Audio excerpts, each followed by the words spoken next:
Isang araw guys, naglilinis nga pala ako ng bahay. Grabe, sobrang alikabok na kasi ng kwarto namin. Sabi ni Aling Regina gusto niya daw mag-alaga ng isda. Kaya naman dito ko ilalagay ang aquarium. Pero parang mas maganda ata sa kabila. Tama, dito ko na lang to lalagay. Kaya naman agad na ako nagmadali. Kukunin ko kasi yung aquarium na binili ko kay Tampi. Medyo madumi na nga pala to. Pero konting linis lang, okay na to. Kailangan ko pa pala to sukatin. Kasi mamaya hindi kasya to sa paglalagyan. Guys, kasyang kasya, may space pa nga eh. Buti na lang madali lang tong linisin. May balak nga pala ako mag-alaga ng flower horse. Kaso guys, wala na akong extra aquarium. Baka naman may natatabi kayo dyan, baka naman. Konting punas na lang to, o diba malinis na ulit. Kumuha na din pala ako ng mga ilalagay ko na gapi. Medyo nakaka-proud lang kasi sa akin na sila lumaki. Pero parang may kulang, hindi sila makulay. Kailangan ko din pala ng tubig galing sa poso. Kaya naman umalis na kami ni Itom. So paano guys? Tara! Pupunta din pala ako sa tropa ko nag-aalaga ng mga isda. Hindi lang yun guys, nagbebenta pa sila. Dito lang pala to sa Purok 5, Marinig Cabuyao, Laguna. Big shoutout nga pala sa tropa kong si Jay. Mabuhay ka hanggang gusto mo. Shoutout din pala sa nanay niya. Guys, grabe nga pala ang monster fish niya. Bukod sa maganda na, napakalaki pa. Guys, alam niyo ba ang tawag dito? O diba ang ganda? Napakadami din pala niyang balloon molly. Mapapasana all ka na lang talaga kasi napakadami niyang aquarium. Hihingi na sana ako kahit isa kaso wag na nakakahiya. Bibili nga pala ako ng panlagay ko sa aquarium. Ito nga pala yung nirekomenda ni Jay. Kung mag-aquascaping nga pala kayo, ito yung recommendation niya. Wag daw to maliliit na bato kasi mahirap linisin. Meron din siya dito mga pan-design. Maraming salamat nga pala sa'yo at sa mama mo. Pumunta naman ako sa katapat nila. Big shoutout nga pala kay nanay. Magkatapat lang pala sila nagtitinda ng isda. O diba guys, ang gaganda ng mga isda nila. Hindi lang yun, napakaganda pa ng mga kulay. Bibili nga pala ako ng 3. Hindi ko nga pala inaasahan to. Yung mag-aalaga ako ng mga isda. Tapos guys, may nakita ako dito.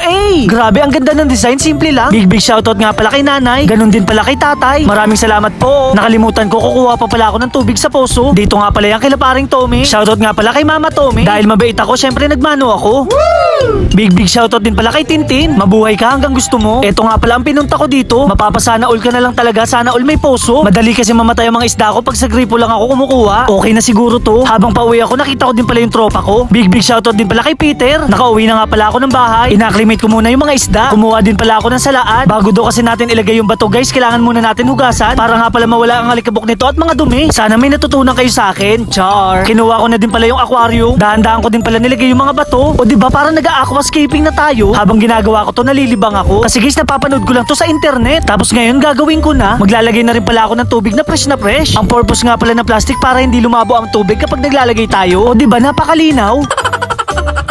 Kumuha na rin pala ako ng mga aquatic plant para naman magkaroon ng buhay ang ating aquarium. O diba napakagandang tingnan? Buti na lang malalaki na ang mga lalaki kong gapi. Pwede na silang pakawalan sa wild. Niready ko na rin yung paglalagyan ko ng aquarium. Pero bakit ganun? Ang laki ng katawan ko, nahirapan ako magbuhat. Kapag nakita to ni Aling Regina, siguradong matutuwa. Umorder na rin pala ako sa Shopee ng mga filter. Sinamahan ko na rin ng oxygen. Ganito pala ang feeling pag may aquarium na sa kwarto. Medyo nakakatanggal stress din, try nyo. Pero parang may kulang, kaya naman nilagyan ko ng LED light. Dito ko lang pala to sa ibabaw lalagay. Maganda to kasi may switch button na rin siya. Para masubukan, sinara ko muna tong kortina. 1, 2, 3. O diba guys, bongga, napakaganda. Kaya yung mga nagbabalak dyan mag-alaga ng isda, gawin nyo to. Wala naman mawawala kung susubukan, diba? So paano guys, hanggang dito na lang yung video ko. Maraming salamat sa panonood. Paalam!